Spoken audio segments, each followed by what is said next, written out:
akan melihat dulu di dalam Matius pasal 24 ayat yang ke-24. Sebab Mesias-Mesias palsu dan nabi-nabi palsu akan muncul, dan mereka akan mengadakan tanda-tanda yang dahsyat dan mujizat-mujizat, sehingga sekiranya mungkin mereka menyesatkan orang-orang pilihan. Ini adalah merupakan jawaban yang sangat akurat, sehingga dia bisa mendapat kesempatan dan kepercayaan dari seluruh dunia melalui mujizat-mujizat yang luar biasa, melalui tanda-tanda yang begitu dahsyat yang akan dipertunjukkan oleh si Antikris. Karena kalau dia tidak melakukan mujizat, dia tidak menunjukkan kapasitas dia tidak menunjukkan kemampuan dia, bagaimana orang bisa memilih dia? Dia harus punya kemampuan dan kapasitas yang begitu dahsyat, sehingga dia punya daya jual, dia punya tawaran kepada dunia, itu langsung gayung bersambut. Ya, dikatakan di situ Mesias palsu, berarti bukan hanya satu Mesias. Kenapa? Karena dia juga akan meniru seperti apa yang dilakukan oleh Tuhan Yesus. Dia akan mengangkat juga 12 rasul. Makanya ada Mesias, ada banyak di situ dikatakan Mesias palsu dan nabi-nabi palsu. Ia akan tiru betul seperti apa yang pernah dilakukan oleh Tuhan Yesus, sehingga semua orang Kristen nanti kebingungan. Seperti yang kita sudah baca di dalam 2 Korintus 11 ayat yang ke-14, bahwa dia akan muncul seperti malaikat, kecuali orang yang punya Roh Kudus, yang terus menjaga dan membangun hubungan dengan Tuhan, baru dia bisa bedakan bahwa ini palsu. Tanda mujizat yang akan dipertunjukkan seperti apa? Mujizat-mujizat yang dipertontonkan ini kita harus kenal, karena Alkitab sudah mencatat. Alkitab adalah jawaban. Alkitab adalah terang bagi kita, dan itu semuanya sudah ditulis. Seluruh dunia akan tersedot kepada pribadi ini, akan benar-benar memberikan fokusnya kepada dia. Dia justru akan memberkati hidup manusia. Dia justru akan memperlengkapi hidup manusia dengan kebutuhan-kebutuhan yang diinginkan oleh manusia. Dia bukan sekelas orang yang hanya punya kemampuan biasa. Karena terjadi kelaparan hebat, seperti yang kita sudah baca di dalam Wahyu 6 ayat yang ke-6. Di situ yang pertama kali nanti dia muncul untuk memberi makanan kepada banyak orang. Dia akan memberi makanan kepada seluruh bangsa. Di tengah-tengah kelaparan yang begitu hebat melanda dunia, dia akan hadir dan dia akan memberi makanan yang begitu besar kepada manusia melalui teknologi yang ada. Jadi semua orang nanti tinggal registrasi, dan semua rumah itu nanti tiba-tiba akan ada makanan, karena dia akan bekerja dengan kuasa yang begitu luar biasa. Karena Alkitab sudah bilang, apa tadi dalam Matius 24 ayat 24? Sebab Mesias palsu dan nabi-nabi palsu akan muncul. Ya, akan muncul. Dan mereka akan mengadakan tanda-tanda yang dahsyat. Ya, mereka akan mengadakan tanda-tanda yang dahsyat. Alkitab sudah bicara ini. Terus? Dan mujizat-mujizat. Dan mujizat-mujizat. Sehingga sekiranya mungkin. Mereka menyesatkan orang-orang pilihan juga. Iya. Orang-orang pilihan juga, penuh Roh Kudus yang tidak stabil, ini pun bisa terseret. Kita sudah ingat di bagian sebelumnya dijelaskan bahwa dia adalah manusia yang sangat cerdas. Dia akan menjadi manusia, dan dia adalah pribadi yang memiliki kecerdasan yang begitu luar biasa. Kepalanya 7 itu bicara, otaknya, pemikirannya yang begitu dahsyat, begitu luar biasa. Dia akan mengadakan mujizat-mujizat untuk menyesatkan, sekiranya mungkin mereka menyesatkan orang-orang pilihan.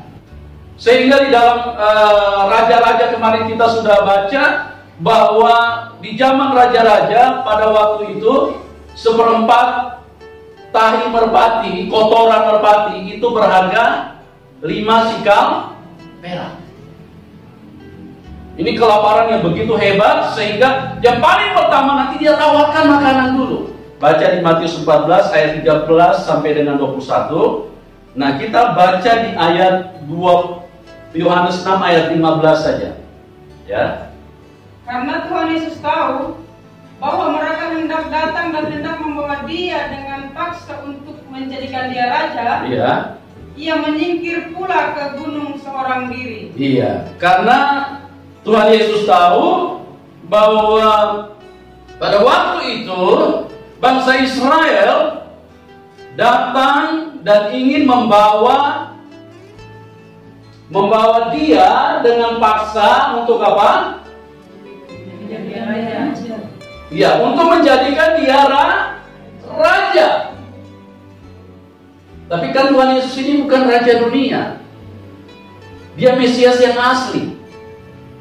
Dia ingin membawa kita meninggalkan dunia untuk menuju kepada surga, kerajaan yang dipimpin langsung oleh Allah. Nah, kalau kerajaan dunia ini ketemulah alamatnya cocok ini. Ya, kenapa mereka ingin hendak datang dan hendak membawa dia dengan paksa untuk menjadikan dia raja? Karena di sebelumnya Tuhan Yesus memecahkan 5 roti dan 2 ekor ikan, sehingga mereka makan kenyang. Mereka puas, mereka punya daging disentuh, mereka punya kehidupan jasmani diubahkan secara luar biasa, dimakmurkan, disejahterakan, dan mereka pada waktu itu melihat inilah orang yang kita butuhkan. Manusia kalau sudah disentuh hal-hal dagingnya, karena manusia ini kan semuanya sebelum Tuhan Yesus hadir di dalam hidup manusia, maka semuanya hanya menjadi manusia daging. Dan kalau dagingnya disentuh, dagingnya dimakmurkan, dagingnya disejahterakan, dagingnya dipuaskan, dagingnya dikenyangkan, maka mereka rame-rame mendesak Tuhan, ingin membawa Tuhan Yesus untuk mengangkat dia menjadi raja. Cuma Tuhan Yesus kan bukan raja dunia. Makanya dia berkata, kalau kerajaanku dari dunia, maka pasukanku sudah melawan. Itu sebabnya Tuhan Yesus mengajarkan kasih. Karena dia kerajaannya bukan dari dunia. Kalau dari dunia, senjata akan melawan senjata, mata ganti mata, gigi ganti gigi. Tapi dia tidak seperti itu. Kerajaanku bukan dari dunia. Makanya apa yang dilakukan Tuhan Yesus? Dia menyingkir pula ke gunung. Ada apa di gunung? Iya, di situ dia bisa berjumpa dengan Bapaknya. Makanya kemarin sebelumnya kita sudah bahas bahwa apabila kamu melihat pembinasa kecil berdiri di tempat kudusnya, maka orang yang di Yudea harus melarikan diri kemana? Iya, ini kan sudah dikasih contoh sama Tuhan. Jelas ini sesuatu yang sudah diberi contoh. Jadi firman Tuhan itu semuanya satu benang, satu jurusan. Tidak ada yang belok ke kiri, terus kemudian menuju ke utara, nanti balik lagi ke tenggara, terus kemudian putar ke selatan, kemudian mundur lagi ke barat. Itu membuat orang pusing. Satu arus, satu jalan, satu jurusan. Tuhan Yesus pernah berkata, Pak, akulah jalan kebenaran dan hidup. Tidak ada seorang pun yang bisa sampai kepada Bapa kecuali melalui. Orang berpikir kalau begitu, ini pengertian-pengertian yang suka diterjemahkan oleh pendeta, bahwa kalau orang percaya Tuhan Yesus berarti sudah ada di jalan kebenaran dan hidup. Belum tentu. Maksudnya jalan kebenaran dan hidup, ikuti terus Tuhan Yesus punya jalan seperti apa. Sebelum kita lanjut, kita baca di dalam Yohanes 6 ayat 26. Tuhan Yesus menjawab mereka. Tuhan Yesus menjawab mereka, Aku berkata kepadamu, sesungguhnya kamu mencari aku, bukan karena kamu telah melihat tanda-tanda, melainkan karena kamu telah makan roti itu dan kamu kenyang. Nah, mereka tidak puas. Pertama mereka desak mau bawa dengan paksa Tuhan, mau angkat Tuhan jadi raja, cuma Tuhan menyingkir.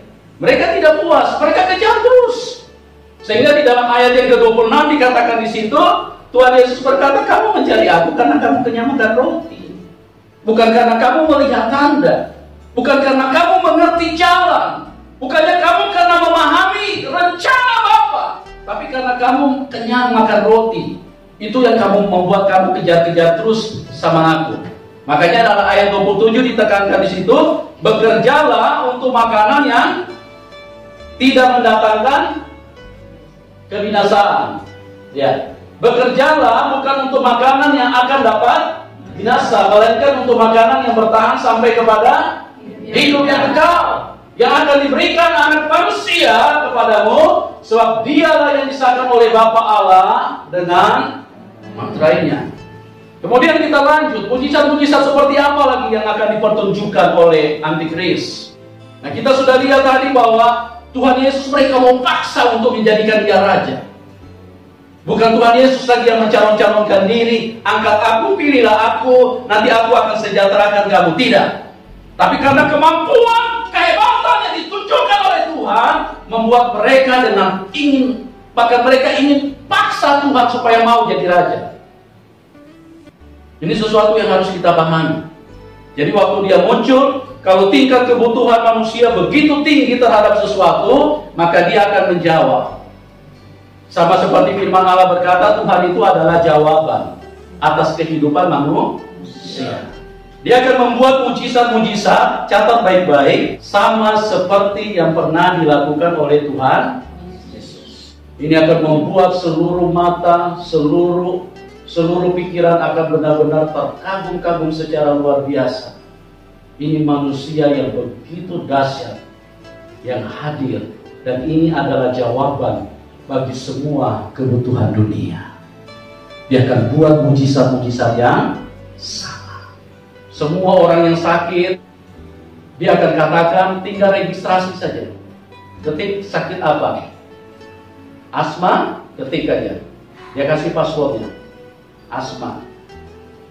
Sakit TBC, tinggal ketik aja passwordnya, terus sakit TBC, kirim. Begitu kita kirim, sembuh saat itu. Memang semua bibit penyakit, semua virus itu dari setan. Siapa tidak kagum? Manusia tidak butuh dokter lagi. Manusia tidak butuh apotik. Manusia tidak butuh tabib. Manusia tidak butuh orang pintar. Manusia butuh jabatan. Tinggal registrasi. Orang yang tuli, registrasi. Tuli. Begitu rek, begitu send, langsung tiba-tiba telinganya langsung cit, langsung dengar lagi. Jadi kita tahu ini, kita ngerti dulu ini. Kita buat jadi orang Kristen cerdas dulu. Karena ada, ini dalam Matius 24, ayat 24 tadi, dia akan membuat tanda-tanda yang dahsyat. Sehingga sekiranya mungkin orang Kristen pun terseret. Sekiranya mungkin pendeta pun terseret. Dan tidak akan berlama-lama, maka manusia di seluruh dunia akan memaksa dia untuk menjadi raja. Penyakit apa? Beribu-ribu macam, tinggal registrasi saja. Tinggal ketik aja kirim, apa penyakitnya. Begitu kita send, langsung semua virus yang mengganggu kesehatan manusia dia cabut semua, dia tarik. Ini kan sudah satu paket. Dia bekerja secara sistematis dan sempurna. Itu sudah dipersiapkan terlebih dahulu. Nanti dia sudah kasih aba-aba kepada semua setan-setan yang bekerja di dunia ini. Semua kalian yang punya virus. Jadi begitu nanti ada manusia yang kirim send, mereka punya penyakit apa, nah kamu mundur semua. Roh-roh jahat yang mengganggu itu mereka mundur semua. Yang kena Alzheimer, tiba-tiba virus Alzheimer mundur semua. Tiba-tiba manusia jadi normal lagi. Wah, ini mujizat-mujizat yang luar biasa. Orang yang lumpuh tidak bisa berjalan, tinggal ketik, gua lumpuh.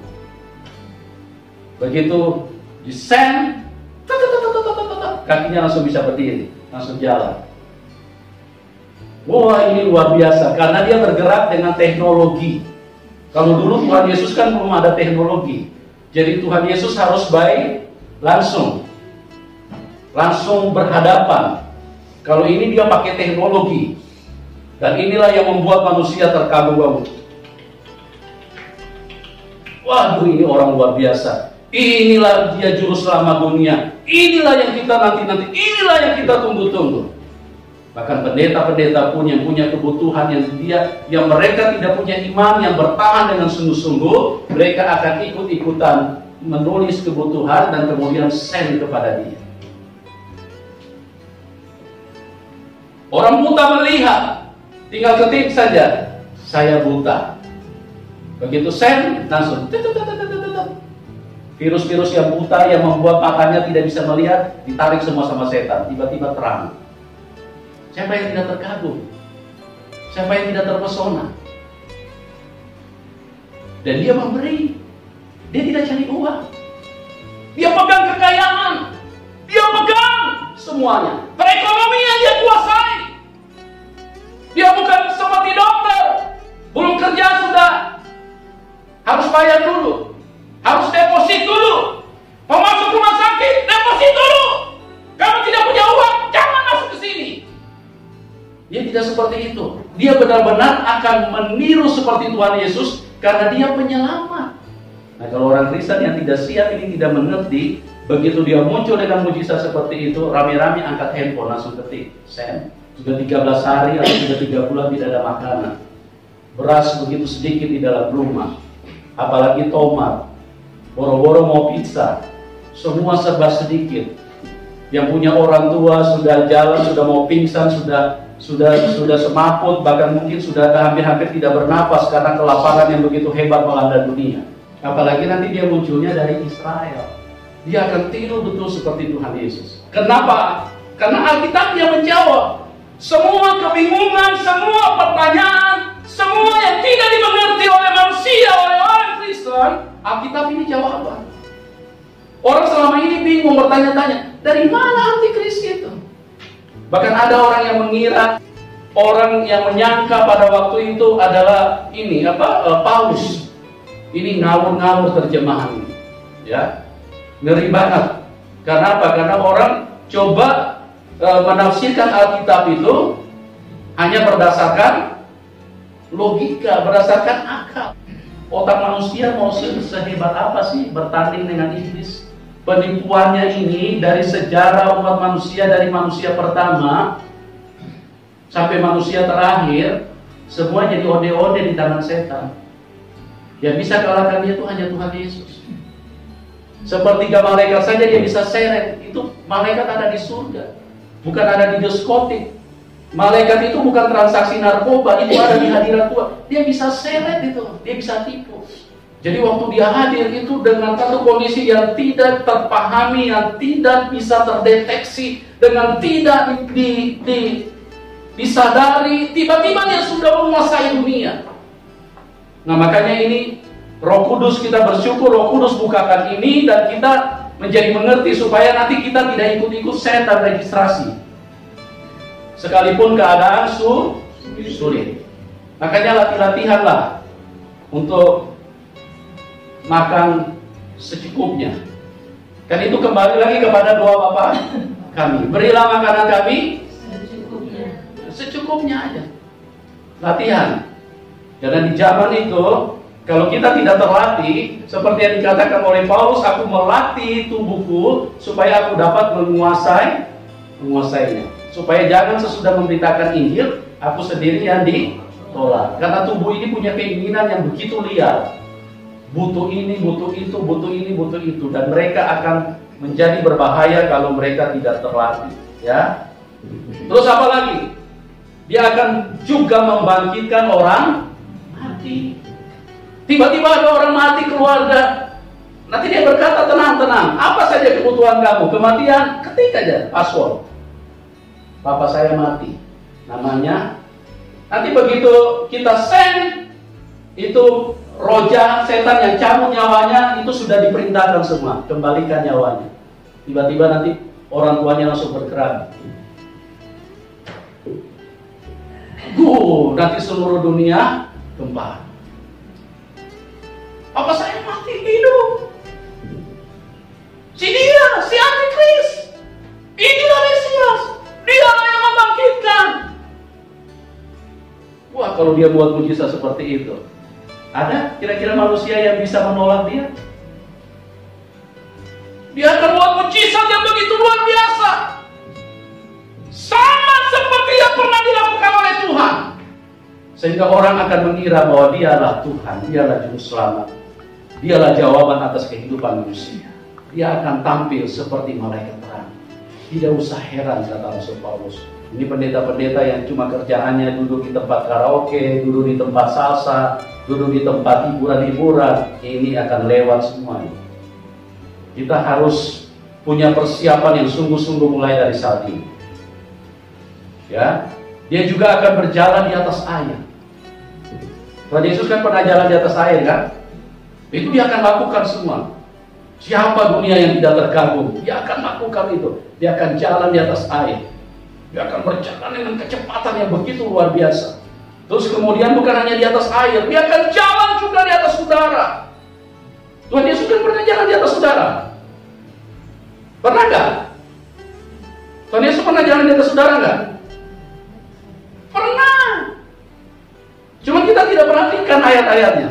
Coba kita buka di dalam Lukas 4 ayat 29 dan 30. Tuhan Yesus pernah jalan di atas udara. Lalu menghalau Tuhan Yesus keluar kota. Iya. Dan membawa dia ke tebing gunung. Ya, membawa ke tebing gunung. Gunung itu kan tinggi. Di tebing itu mereka bermaksud untuk mau lemparkan dia dari situ supaya Tuhan Yesus kepalanya pecah. Mereka tidak menginginkan, mereka ingin membuat Tuhan Yesus mati seketika. Karena iblis tidak suka kehadiran Tuhan di tengah dunia ini. Iblis itu begitu jahat dan dia penguasa dunia. Terus? Tempat kota terletak untuk melemparkan dia dari tebing itu. Ya, untuk melemparkan dia dari tebing itu. Terus? Tetapi ia berjalan lewat dari tengah-tengah mereka. Iya, ia berjalan lewat dari tengah-tengah mereka. Ini dia sudah di tebing, sudah mau dilempar. Dia berjalan. Ini kan dia lewat dari udara. Karena kalau dia mau lewat dari biasa, jalan biasa, mereka sudah semua di belakang. Tinggal mau lempar, Tuhan mau dorong. Jadi Tuhan Yesus harus lewat udara. Nah, dia nanti akan jalan, dia akan lewat, dia berjalan di atas udara, nanti dia keliling dunia. Tiba-tiba dia muter-muter kayak helikopter ada di Serpong. Dia muter-muter kayak helikopter, nanti dia ada di depan Monas. Semua mengatakan, ini, waduh, ini luar biasa ini. Semua akan menyembah, semua akan worship sama dia. Dia doro, apa yang doro mau, dia doro, semua akan menyembah dia. Dia akan lakukan sesuatu yang begitu spektakuler. Ya, dia akan mengalahkan, apalagi mujizat apalagi yang akan dia lakukan. Dia akan mengalahkan senjata-senjata yang modern. Teknologi semua dia bisa kalahkan. Nanti kalau ditembak bom atom, dia cuma tangkap begini. Dia akan tunjukkan kemampuannya. Jadi semua kekuatan-kekuatan yang dibangun oleh manusia itu semua ditaklukkan sama dia. Nah, ini kita sudah dengar, kita sudah tahu, jadi kita sudah mengerti. Dan nanti akan di-share lewat video supaya banyak orang Kristen yang bisa memahami dan mereka jangan sampai salah mengambil keputusan di dalam kehidupan ini. Karena firman Tuhan sudah bicara ribuan tahun sebelumnya, semua sudah tercatat di dalam Alkitab. Dan itu adalah jawaban untuk kita menuju kepada keselamatan. Tuhan Yesus bilang, barang siapa yang berhikmat, janganlah dia mengambil tanda. Artinya janganlah kita registrasi terhadap password yang diserahkan oleh antikris. Karena pada waktu kita registrasi, kita secara otomatis menerima tanda di tangan dan di dahi. Kenapa di tangan? Karena yang ketikkan tangan kanan kita. Kenapa di dahi? Karena yang menyetujui otak kita. Makanya begitu kita setuju, ini orang hebat. Begitu kita setuju, begitu tangan kita registrasi, di tangan kita langsung termeterai. Ada antikris. Di sini langsung termeterai. Pikiran kita sudah bukan lagi darah Tuhan Yesus, bukan lagi nama anak domba, tapi sudah nama antikris. Nah, kita lihat, kenapa saya katakan bahwa dia bisa mengalahkan semua senjata-senjata yang muncul. Coba kita lihat bagaimana Tuhan Yesus pernah menunjukkan bahwa dia mengalahkan semua senjata yang ada. Kita buka Lukas 22 ayat yang ke-51. Tetapi Tuhan Yesus berkata, "Sudahlah itu." Lalu ia menjamah telinga orang itu dan menyembuhkannya. Ya. Tuhan Yesus berkata, sudahlah itu, dia menjamah telinga orang itu dan menyembuhkannya. Satu ketika waktu di Taman Getsemani, serombongan tentara yang dipimpin oleh ahli-ahli Taurat pada waktu itu datang mau menangkap Tuhan. Dan salah satu murid yang bernama Simon Petrus, dia membunuh pedangnya, dia ingin membela gurunya. Dia ingin melawan, dia potong telinga hamba dari imam besar dan putus pada waktu itu. Dan Tuhan Yesus demonstrasikan kembali kuasanya. Dia ambil telinga itu, dia pasang kembali.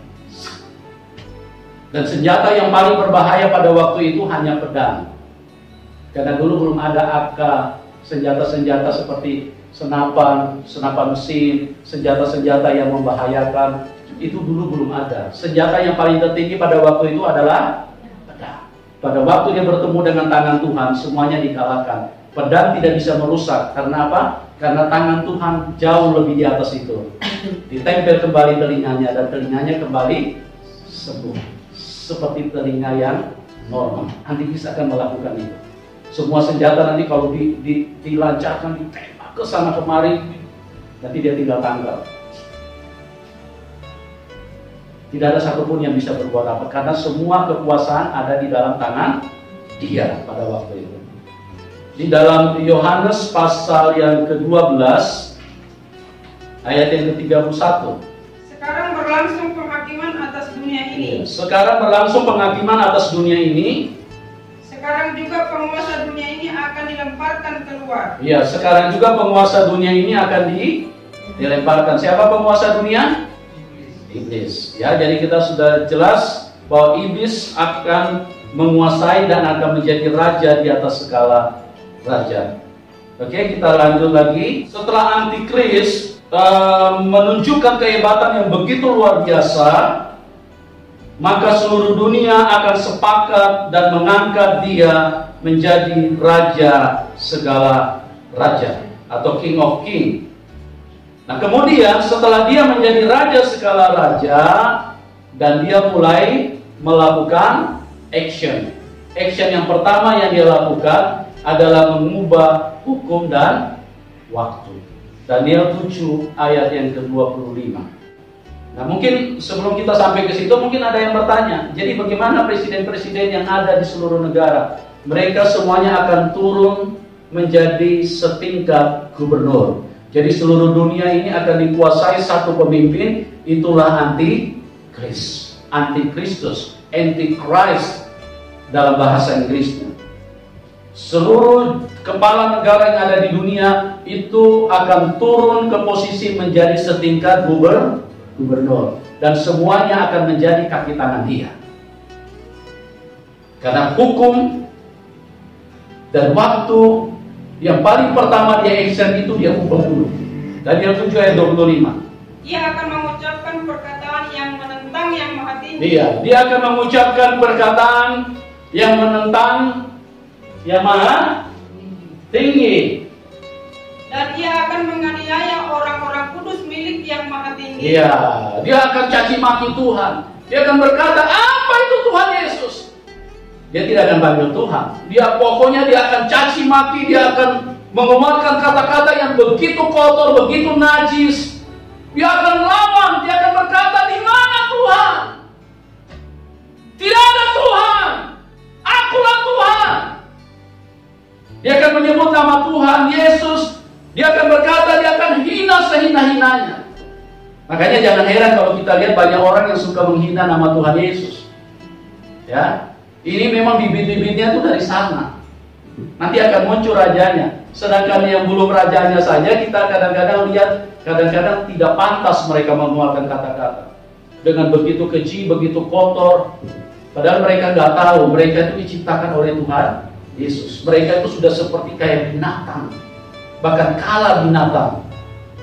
Binatang pun tidak sekejam, tidak sekotor mereka. Tapi mereka menentang, menghujat nama Tuhan yang mereka tidak tahu. Padahal mereka itu diciptakan oleh Tuhan Yesus. Mereka nggak mengerti itu. Terus?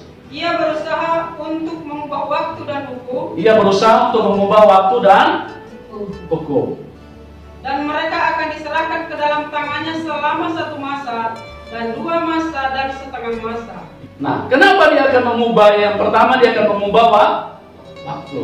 Kenapa dia akan mengubah waktu dan hukum? Karena ini adalah merupakan alat kontrol daripada semua hidup manusia. Manusia ini kan dikuasai oleh waktu, dikendalikan oleh waktu.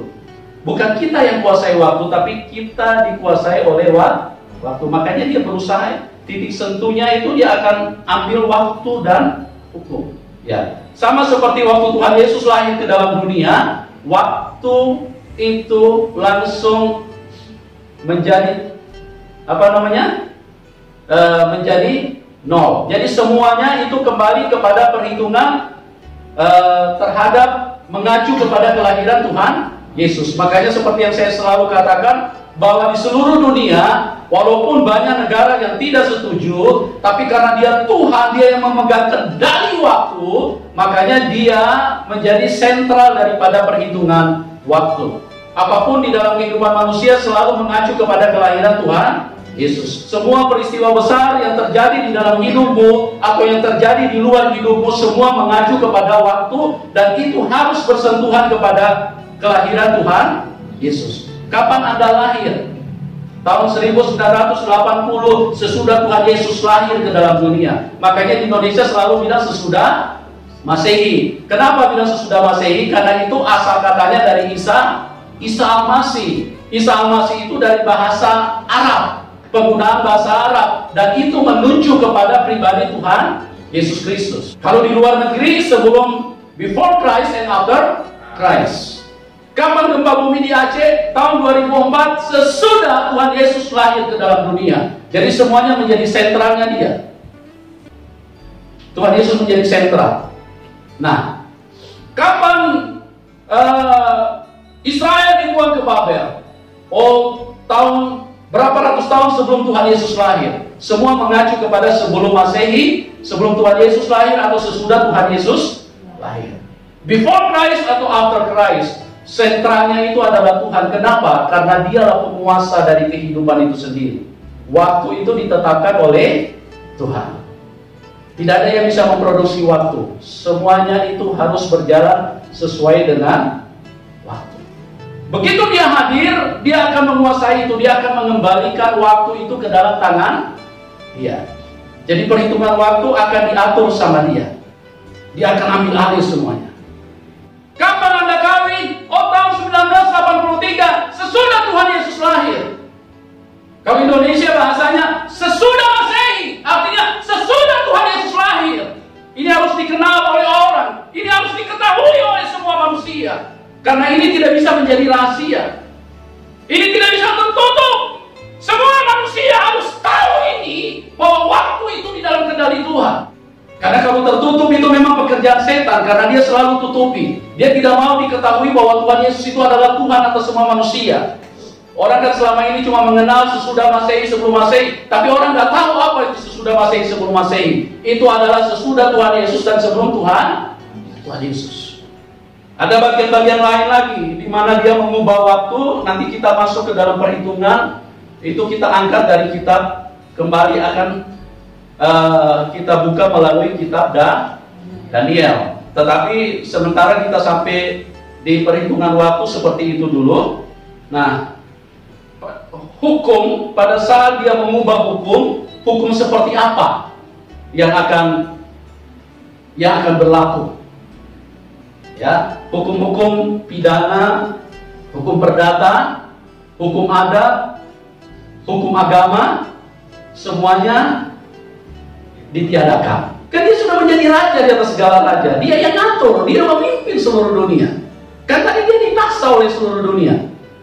Orang tidak mau paksa dia, orang tidak mengangkat dia juga, dia akan bantai karena dia punya kuasa yang sangat hebat. Dia menjadi raja, dia semuanya diatur. Hukum menjadi satu hukum seluruh dunia. Tidak ada lagi hukum-hukum di negara. Oh, kalau Belanda punya hukum begini, kalau Inggris punya hukum begini, Australia punya hukum begini, Jepang punya hukum begini, Afrika punya hukum begini. Semua ditiadakan. Hukum yang berlaku, dia akan mengubah hukum, dan hukum yang berlaku adalah hukum anti-Kris, hukum kekejian, hukum kebencian, hukum kekejaman, yang berorientasi kepada perlawanan terhadap Tuhan Yesus. Oke, mungkin sampai di sini dulu karena kita akan lanjut di pembahasan berikutnya.